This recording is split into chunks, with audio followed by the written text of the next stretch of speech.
ବର୍ତ୍ତମାନ ସାରା ବିଶ୍ୱରେ କରୋନାର ନୂଆ ଭ୍ୟାରିଏଣ୍ଟ ଓମିକ୍ରନକୁ ନେଇ ଚିନ୍ତା ପ୍ରକାଶ ପାଇଛି। ତେବେ ଏହି ଭ୍ୟାରିଏଣ୍ଟକୁ ଭାରତର ତୃତୀୟ ଲହରର ଆଶଙ୍କା ମଧ୍ୟ କରାଯାଉଛି ଓ ଏଭଳି ପରିସ୍ଥିତିରେ ଡାକ୍ତରମାନେ ଦ୍ରୁତଗତିରେ ବୃଦ୍ଧି ପାଉଥିବା ରୋଗୀଙ୍କ ଚିକିତ୍ସା ପାଇଁ ପ୍ରସ୍ତୁତ ହୋଇଛନ୍ତି ଓ 2 ମାସ ପୂର୍ବରୁ କରୋନା ଭାଇରସ ବିରୁଦ୍ଧରେ ଯୁଦ୍ଧର ସମାପ୍ତକୁ ନେଇ ଆଶା ରଖାଯାଇଥିଲା। ହେଲେ ଗତ ମାସରୁ କରୋନାର ଏହି ନୂଆ ଭ୍ୟାରିଏଣ୍ଟ ଓମିକ୍ରନ ଆତଙ୍କ ସୃଷ୍ଟି କରିଛି।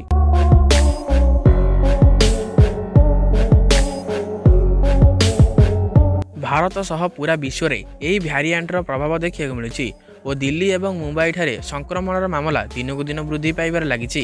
ତେବେ ଆପଣମାନଙ୍କୁ ତ ଜଣାଅଛି ଯେ ଓମିକ୍ରନ ସଂକ୍ରମଣର ଲକ୍ଷଣ ପୂର୍ବ କରୋନା ଭ୍ୟାରିଏଣ୍ଟ ଠାରୁ ଅଲଗା ଅଟେ।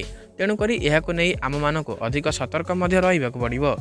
ଡାକ୍ତରମାନଙ୍କ ଅନୁସାରେ ସାରା ବିଶ୍ୱରେ ଓମିକ୍ରନ ରୋଗୀଙ୍କ ଭଳି ଲକ୍ଷଣ ଦିଲ୍ଲୀରେ ମଧ୍ୟ ଦେଖିବାକୁ ମିଳୁଛି ଓ ଏହାର ସଂଖ୍ୟା ବର୍ତ୍ତମାନ କମ୍ ରହିଛି। ହେଲେ ଆଗକୁ ଏହାର ସଂଖ୍ୟା ବୃଦ୍ଧି ପାଇବା ନେଇ ଆଶଙ୍କା କରାଯାଉଛି।